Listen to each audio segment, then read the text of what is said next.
Welcome to this week's Treasury Career Corner podcast, where I interview Treasury professionals about their Treasury careers.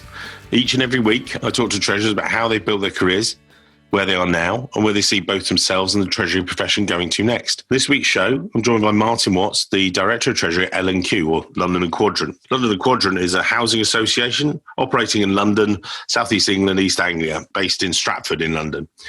They're one of the largest housing associations in London, 250,000 people in more than 95,000 homes, primarily across London and the South East.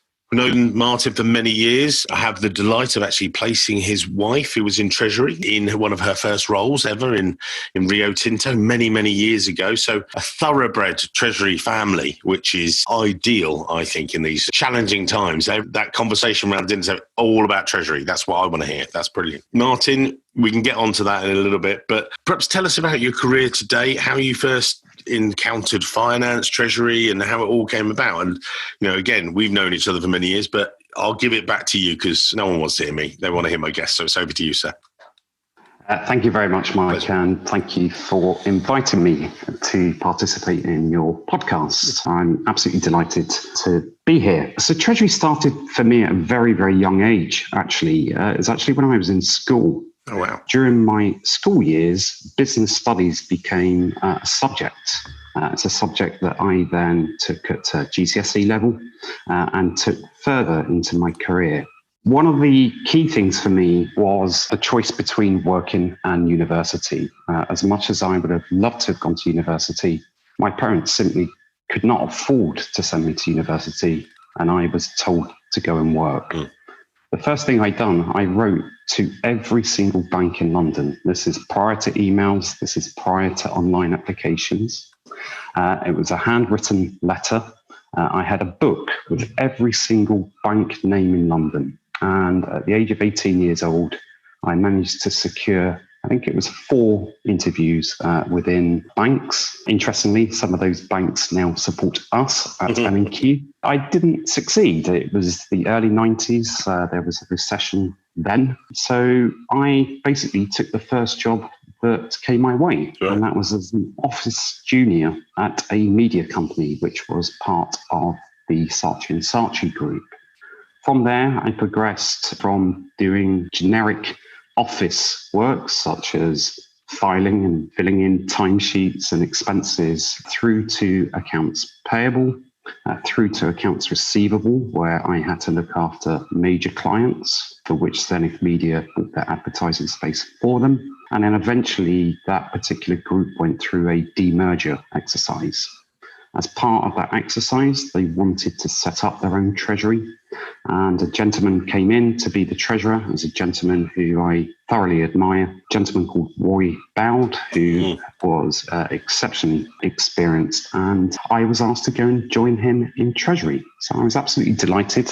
My first forum into Treasury, I will never forget the first FX trade that I'd done with Murray Mackay at HSBC all those years ago.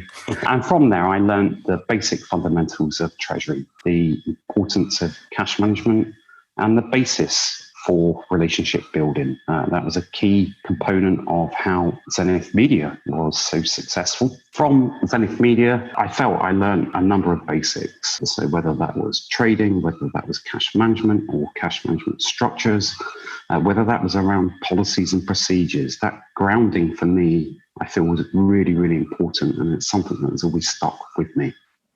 From there, it was actually Roy who told me to move. He said, I feel that you have learned what you can learn here. Go out into the wider world. And at that point, he introduced me to you, Mike, actually, all these years ago. God, yeah. I was very, very fortunate to land a role at AstraZeneca. Within AstraZeneca, for me, is probably the most professional corporate treasury that I've been involved in. Within AstraZeneca, I spent my early part looking at policies, procedures, and then trading FX, money market, CP, all the generic stuff that you would expect a front office analyst to do. And throughout that, I had a huge interest in terms of the financial markets. And for me, the opportunities that AstraZeneca gave me weren't just about what we were doing at AstraZeneca, but they gave me the opportunities to go into banks and to sit with for example, FX traders or options traders. And from there, I really learned the grounding of financial markets and how they operate. And actually from there, we were asked to redesign our hedging strategy. We used all of the value at risk analysis, Monte Carlo. We completely changed the process in which we conducted FX options. And it really, really gave me that grounding of understanding how the banking environment works. So AstraZeneca was a huge part of my career, and I feel there I was exceptionally well supported by the personnel that were in play. Patricia Greenfield, who was widely known within the corporate treasury sector, was amazing lady. An amazing lady, and exceptionally inspiring and exceptionally supportive to me personally. I will never forget the fun times we had with Patricia, but she was a stalwart, if you like, within the corporate treasury sector at the time. From there, I went to Vodafone. That for me was a different type of experience in terms of the industry in which it operated. The role for me at Vodafone was predominantly around FX again. And if I combine my experiences with both AstraZeneca and Vodafone, that kind of transactional piece within the markets, the supporting frameworks around policies, procedures, around communication up to various levels into senior management, I think was a fantastic learning curve for me. From Vodafone into PwC, again, something very, very different. And that role at PwC was more around the recovery services piece at PwC, whereby PwC was appointed as administrator or receiver for some very large entities. MG Rover is one that stood out for me as well as others. And that there was quite an interesting piece because there was an ability to expand what that particular piece was doing, not just looking at kind of insolvency side of the business. It was a really, really interesting experience for me going through from Zenith Media into Zeneca, into Vodafone, into PwC. I really felt that I'd obtained the grounding that I needed.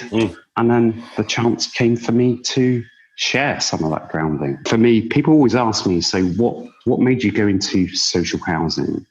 I think the first thing we've got to remember about social housing, it's not local authority led. Housing associations are independent entities. They have their own boards.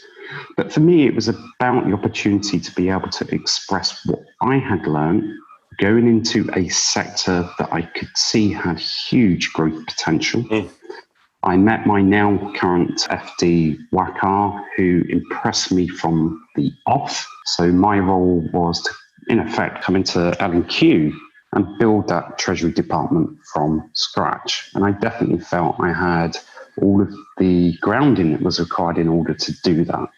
Can you explain for the listeners, we've got a massive audience in the US, so they might perhaps not understand housing associations in quite the same way. Let's just give quite a basic description of L&Q and at that stage. And also, we talked about it before the show, you're going from the public sector, PLCs, corporates and stuff like that, and then suddenly you're going to a housing association. Again, we talked about how it's evolved and really grown into itself. So maybe that kicks off that story. So can you do that for the listeners as well, if you would? Yeah, absolutely. So I think the first thing to recognise is that there is a huge housing shortfall within the UK. And that's something that is replicated in many parts of the globe. Australia is a great example where there's huge housing shortage. But it's not just the housing shortage, it's the affordability gap that then comes out of that housing shortage. And then, for example, if we look in London within the UK, an average price of a property is something like £600,000. If we compare that to average earnings, it is just unaffordable for the majority. And obviously, London itself relies upon what we would define as key workers being those who work in the NHS, teachers, police, firemen. So social housing is actually a concept whereby you're trying to support those who are vulnerable. And vulnerable covers many different aspects. It can cover things from mental health, through to disability, through to single parent households. And this is the concept that actually is within the US, similar to the projects within the US, but certainly it is something that is global. If we look further into Europe, into Sweden, for example, or into Holland and even France, social housing is an integral part of the infrastructure of particularly big cities. But it's not just about the big cities, it's across the piece. The affordability gap is clear. And for L&Q, one of our key remits is to try and help the homeless. Homelessness is a real issue. It's not often seen, it is very often ignored. And therefore, our role in terms of social housing, the way it works is that we would charge something like 50% of the market rent of a property rather than 100%. And the remaining 50% then, in effect, is subsidised. And that can be subsidised in two forms. It can be through government grant. So L&Q has about 3 billion of government grant on its balance sheet. Or it can be subsidised through the profits that we generate. So for L&Q, whilst we have 8 shareholders who are the trustees of our board, we do not pay dividends. Any profits that we make, in effect, are recycled back into the business with the objective of building more affordable housing.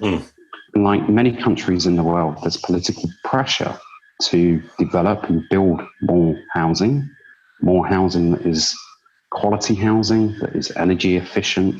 The ESG agenda is a huge thing globally, and that does apply to green cities, for example, and green living. And our remit, therefore, is to try and play shape as well as just building units. It's about bringing communities together. It's about offering the infrastructure to those communities, whether that be through things such as community centres, whether it's other initiatives that we undertake. So social housing within the UK is a huge component of housing. In London, for example, those in social housing or social housing providers provide housing for 1 in 10 people in London. The government thinks in the UK that we need to build something like 340,000 new homes per year to balance the supply-demand economic. I think one of the things I'd add there as well, and again, we both spoke, Martin and I, before the show, and I've done a lot of work with the housing sector in recent years, and it's certainly evolved. And again, Martin will go on, but I remember Mark Washer, who's now Chief Exec at Sovereign Housing, said to me when I did some work for him when he was at Clarion Housing, and he said that just as you've put there, we work in exactly the same way as the public sector, but our reason for doing it is different. We don't give dividends. What we do is reinvest for the good of our members and actually grow this. And actually by doing that, we do good. And actually, it's not do-gooders. It's actually, but you reinvest in that. And I think, it's not, that's admirable. It's not. It's actually the point of what you guys do. And I think that's definitely something that Martin brings out as we carry on. I thought I'd chip in there because I think it's so powerful because, and does that affect the way that you view what you do in your job, do you feel? Yes, of course it does, because it's a culture in which we operate. And within L&Q, the headline, in effect, of how we work at L&Q is we have social purpose, but we work with commercial discipline and commercial drive. And that is no different to the PLCs that I've worked within, whereby the end means is shareholder wealth. For us, the end means is the provision of more affordable housing, given the important role that affordable housing has within the infrastructure of the UK. And I think that's a really, really powerful message in that it is no different to corporate entity. If we was to look at L&Q's treasury, how we are set up, how we are governed, the policies, procedures that we have in place, the accounting that we have to do, the systems in which we use, the communication in which we have to have, which is vitally important, both internally and externally, that is no different to a corporate treasury in a FTSE 100 or no different to a corporate treasury in a small startup business. The principles are absolutely 100% the same. It's just that end piece around social purpose. So yes, I think for me personally, Mike, obviously operating within that culture and the positive things that we do within the communities in which we work. And actually, we would say the communities in which we serve, which again is a very powerful message. Of course, when we are thinking about our decisions from a Treasury perspective, we always have to look at the big picture. We can't just focus on the here and now. We need to understand that linkage between what our objectives are. And that objective is social purpose. Supporting that objective is the ambition that we have within L&Q. So we have grown tremendously over the time that I've been at L&Q. To say we now have something in the region of coming on 113,000 properties. That's a huge number. The market value of those properties would be in and around £40 billion. So the size and the scale of L&Q is comparable to what we see within these large entities. The end goal is just different. And obviously that does fall in within L&Q, the behaviours and values that we have, which are very clearly defined. We talk about impact, we talk about responsibility, we talk about inclusion, we talk about passion. And these kind of value-driven behaviours do form a fundamental part of what we do within Treasury and how we approach our external and internal stakeholders. And how is, you joined the group in 2006. So, a number of years, 14 years ago. How have you seen Treasury evolve in the sector? I know that when I first, 14 years ago, if someone said, "Oh, do you want to recruit for the Housing Association?" I'm like, "No, thanks." I used to get phone calls from HR people and say, "Well, what's your charity stroke housing sector rate?" And I'm like, "It's the same as it is in the public sector because you're a commercial organisation." And, "Oh, well, no," and there was always pushback. That has changed massively, and actually the way that I think housing associations, certainly we have, and we work with a number of them now as well, and we're very successfully. It's fabulous. But how have you seen that change, and have you firsthand? You've been at the centre of things. What have you seen? I think there's been tremendous change. I'll start from the big picture perspective firstly, and it does go back to that commercial drive. If we look at the people, the skill set, the education, the learning, the coaching, the mentoring, the ability to learn from our peers, for example, the big FTSE house builders or the land companies, that culture of being able to operate at a required level certainly exists within housing associations. And that stems right away from board members, right the way down to officers. So I think there's been a fundamental shift in culture. That's the first thing. The second thing for us in particular, we are the most ambitious housing association within the UK. There is no doubt about that. And if we have a look at our ambitions, we want to deliver another 100,000 homes over a 10-year period.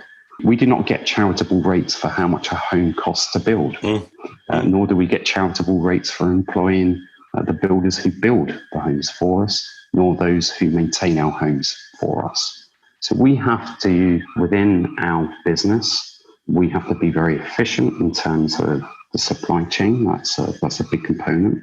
We have to have relationships across the piece, whether that's with our house building partners. Often we will use joint ventures to ensure ultimate benefit and maximum efficiency. So these kind of points in terms of fundamental shift in what we're doing are tremendous. And wrapped around that, we've also got to take into consideration the UK government's view on housing. If we have a look over the last 10 to 15 years, we've had more changes in housing ministers than I can think of and certainly name. The political environment is a big influencing factor. If we look at Conservative government, who initially under Cameron and George Osborne really wanted to emphasise on home ownership, and we in L&Q offer shared ownership, which is a product that you can buy a percentage of that home and rent the rest, and then continue to top up buying that home until you ultimately own it. But home ownership was a big driver under that government. Under Theresa May, that went back to rental. Under Boris, it's probably yet to be fully decided, but we kind of feel that that's probably edging back towards home ownership. And the ability of the government to put pressure on our sector, government grant has been reduced tremendously. We used to get something in the region of £100,000 of grant per unit that we built. Today, that's at about 18,000. Wow. If we're only charging half of the rent, then if we was all to put our treasury hats on and do some net present value calculations, it does not stack up. And therefore, to fill that gap, we've had to make key strategic decisions to operate within different fields, within different tenure types. So L&Q has a very, very large outright sales program. We will either do that ourselves or we will work within joint ventures.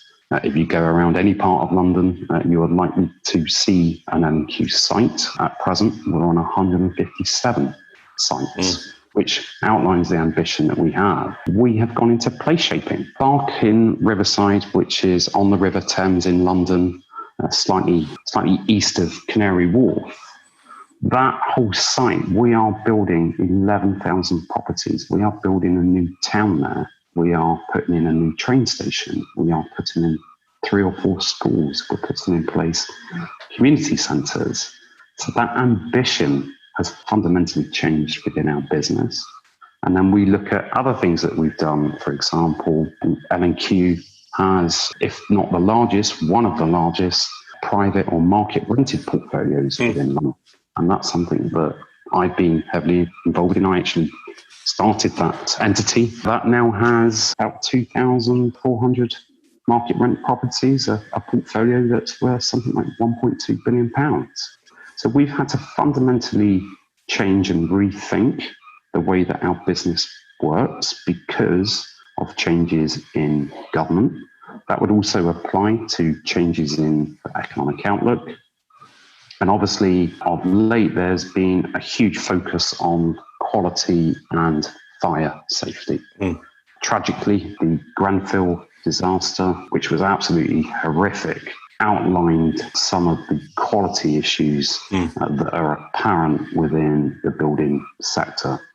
And that will fundamentally change, and has already fundamentally changed, our approach to quality, our approach to fire risk, our approach to ensuring that our tenants and residents are at the heart of everything that we do. So we have all of these influencing factors from a business perspective. From a treasury perspective, I feel it's even more interesting. And if I go back to my first days at L&Q, I was surprised we didn't have a treasury management system or a proper policy or procedures and process maps and Bloomberg terminal, and this reliance upon external advisors. That's the first thing that I did. I removed all of that to ensure that accountability and responsibility sat with our executive. The recommendations that I put in place to support that independent viewpoint that we have. And that definitely has changed across this sector from a treasury perspective. That means that we get more professional people working within this sector, and we can see that certainly across our peer group. But obviously within Treasury, we've been through the financial crisis in 2008. We've been through a downturn in the property market. We are going through what we are unfortunately going through now with the COVID pandemic. We've got to be able to adapt. We've got to show flexibility within how we operate. And from a treasury perspective, what I feel are really, really important are a couple of key things. Relationships. People talk about relationship banking. People talk about having strong relationships. Do you have strong relationships, really? It's all hunky-dory when it's going well. But when things don't start to go well, that is where the value of corporate treasury department certainly shines, in my opinion. And we've been through some of that, some stuff that's outside of our control, changes to government policies, fire risk regulations, COVID, financial crisis. But the importance of the Treasury department within our entity, I think this is something that has also fundamentally changed. And it's probably changed across the corporate sector. The relationship between the board, the FD, and the corporate treasurer is more important than it ever has been before, in my opinion. And we've certainly seen that within L&Q. And you've highlighted there the importance of Treasury and the team and everything else. And one of the things we've discussed as well is that L&Q has won some industry awards, corporate finance deal of the year and bonds less than 500 for the ACT. That's just about showboating, isn't it? Having a nice meal, at the expense of getting a bit of coverage in the magazine, or, what is it about that? Again, I'm doing that very tongue in cheek, but, again, for the listeners, why have you bothered? Why have you bothered to get those awards or put yourselves forward for that? What does that give you guys? Well, I think firstly, Mike, in terms of those awards themselves, we're tremendously proud to have received 2 ACT Deals of the Year awards in such a short time period. And for us, that really does reflect how we as a Treasury within L&Q operate and compare to our peer group. So I feel that there are a couple of key things here. One, awareness around what do housing associations do. It's just like a corporate treasury. It's exactly the same principles. The end means is just slightly different. And I think that awareness of housing associations has come to the forefront. So that's something that we are keen to advocate and support across the industry. The important role that we play within the economy. So that's one area. I feel that the point that I've just spoken about, internal stakeholders, board members, exec members, for them to truly understand the importance of Treasury, things such as the ACT and the ACT awards and various conferences and everything else that they run, I think it's really important that they have a clear understanding of why Treasury is really important. It's also an opportunity for us to learn. We look at the ACT Deals of the Year award in the year that we won the corporate finance in Deal of the Year. We beat, I think it was Tesco's into second place. It was Tesco's indeed. And actually, through the conversation I had with the treasurer at Tesco, you can learn from one another in terms of what processes did you undertake?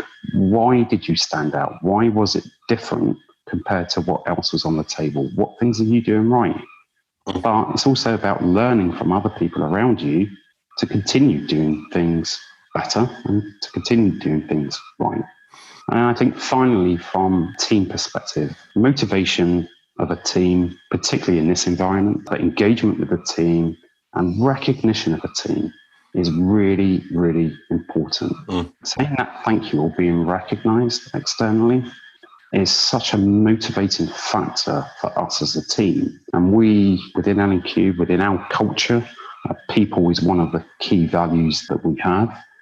And engagement is one of the key values of us. We, within L&Q, have been a Sunday Times top 100 employer for a number of years. We are in the Great Places to Work survey. We are up there and have been for a number of years. We have won various accolades around women in the workplace, for example. And that engagement and motivation for the team being recognised for the hard work that they've done, I think is really, really important. And I don't see this as a glossy piece in a magazine.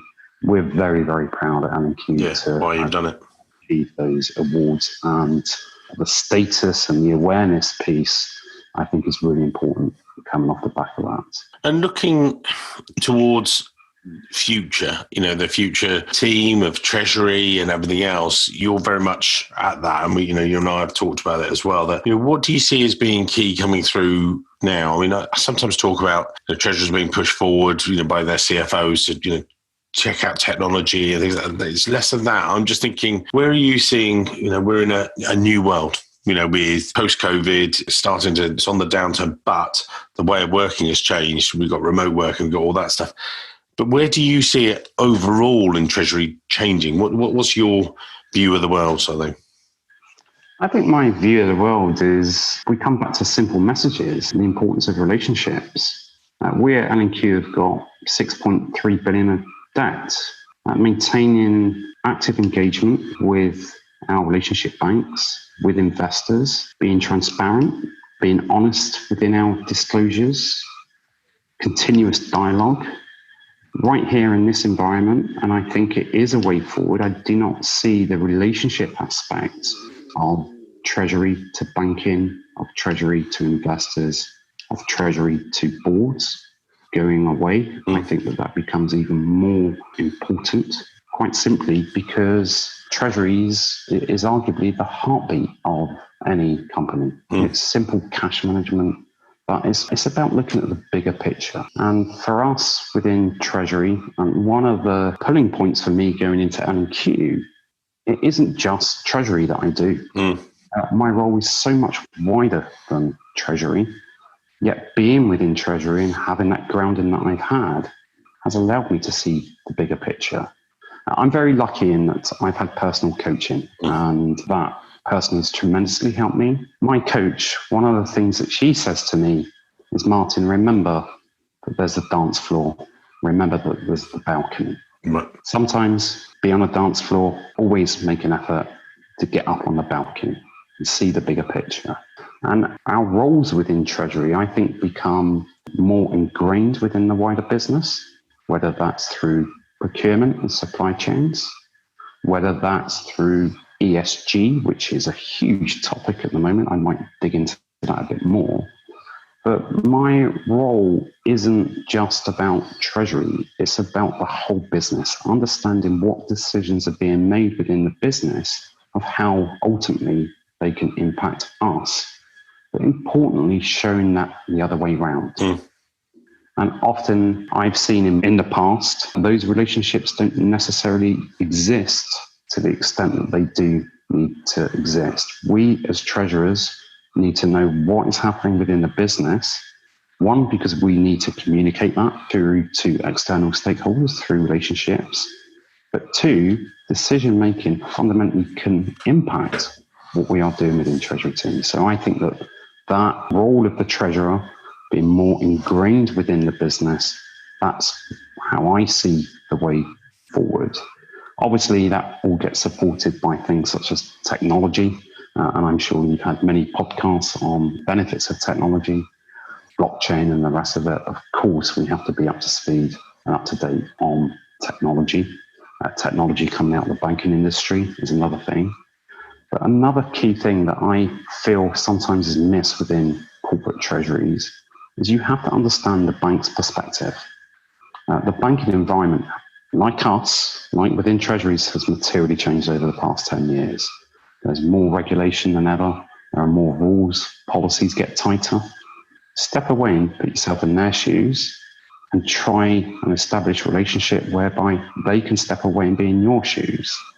And if you've got that understanding, I think that tremendously helps as well. And we could deep dive into ESG and everything else. We've done a couple of episodes. I'll put for those links in the show notes. But unfortunately, we're approaching the end today. You know, our show each week is sort of 30 to 40 minutes of, people's commute time and all that malarkey. And so that we get some amazing nuggets, which I think they definitely have today. And so, Mr. Watts, we're going to put your LinkedIn details in the show notes so that people can actually connect with you if it's right and, you think they want to be in your circle, if you like. The one I was going to say, just on the ESG is we did a good one. You may know Adrian Sargent, who's ex-Tesco's, who I've known before, and we'll put particularly that one because, ESG Treasury, exactly as you say, Martin, is a rising thing, but maybe connect with Martin if it is something with you guys. But going back to you, you've got this wealth of experience over many, many years. We've got a variety of listeners from, junior guys through mid-level to treasurers listening to some of the war stories. But, if someone looks at your background and says, do you know what are the top three things this guy would recommend? And, maybe that's for some people coming up the curve or people are already there. What are the top 2 or 3 tips you would give to people, perhaps out of your nuggets before we close the show today? So over to you. Thank you, Mike. I think my first top tip is about being open-minded.